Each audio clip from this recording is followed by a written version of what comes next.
Emmanuel Macron est en échec sur la réponse à apporter aux actes antisémites parce qu'en fait, il ne pose pas le bon diagnostic. Le bon diagnostic, vous l'avez posé, mais depuis le début des années 2000, on sait qu'il y a un antisémitisme de plus en plus important dans certains quartiers, notamment ce qu'on appelle les territoires perdus de la République. Il y a eu un ouvrage qui a été fait dessus par M. Bensoussan en l'an 2002. Et pour autant, aujourd'hui, on arrive 20-25 ans plus tard, le même diagnostic étant toujours posé, mais les mêmes solutions n'étant pas apportées. Alors effectivement, on crée de la récidive. Moi, l'autre point que je vois aussi sur la réponse, justement, vigilance absolue, réponse immédiate. Savez-vous quelle est la réponse aujourd'hui de la justice sur les actes antisémites depuis le 7 octobre 2023 ? Depuis le 7 octobre 2023, on a eu plus de 3000 actes antisémites. Un article de La Croix disait qu'il y avait eu 260 enquêtes ouvertes et 1 à 2 condamnations réelles et effectives, alors que les actes antisémites sont punis à minima d'1 an de prison.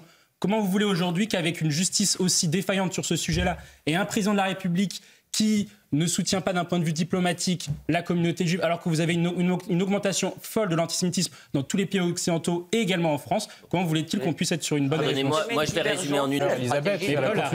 Paul a raison de dire, c'est aujourd'hui, on a une grande partie de la gauche, de plus en plus, qui est de plus en plus le parti de l'étranger et qui préfère l'étranger au national, et ce sur tous les sujets, sur les questions migratoires, sur les questions de santé. Ils préfèrent aujourd'hui défendre corps et âme l'AME plutôt que défendre l'accès aux soins des Français et des nationaux. Et donc, en fait, aujourd'hui, on a un problème, c'est que vous avez trop d'élus dans notre pays qui considèrent qui fustigent la préférence nationale, c'est quasiment le pétinisme, etc., mais qui ont inventé d'une certaine façon la préférence pour l'étranger. Et ça, c'est un véritable problème parce qu'il n'y a qu'en France, il n'y a que dans les pays européens que l'on a ce type de discours. Vous ne verrez jamais cela dans les pays du Moyen-Orient ou en Chine, par exemple. On revient dans un instant. Il faut avoir un master en économie et d'être financé par M. Soros.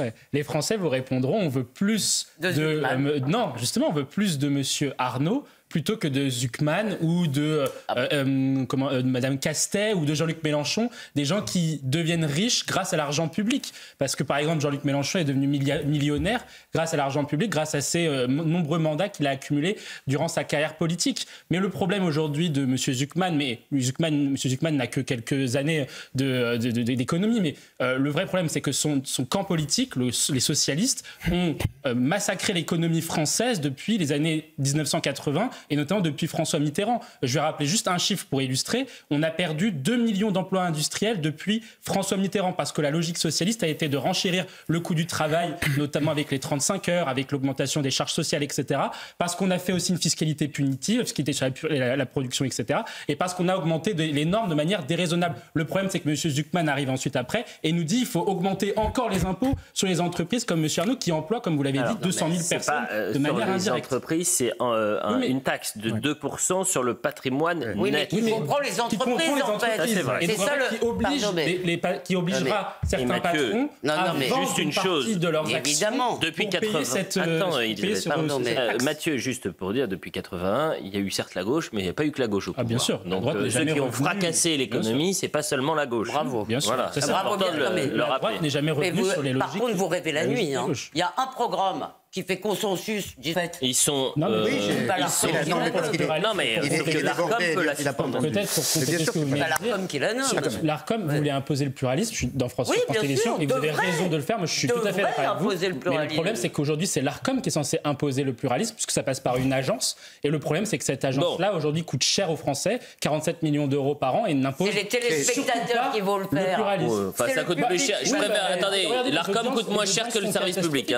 Mais après, on n'est plus au million. Il faut le million. Voilà, 1 million près maintenant. On va faire attention au moindre million. Bonsoir de Dieppe, bonsoir de Rennes, Marie qui nous appelle de Paris. Les amis, la dernière.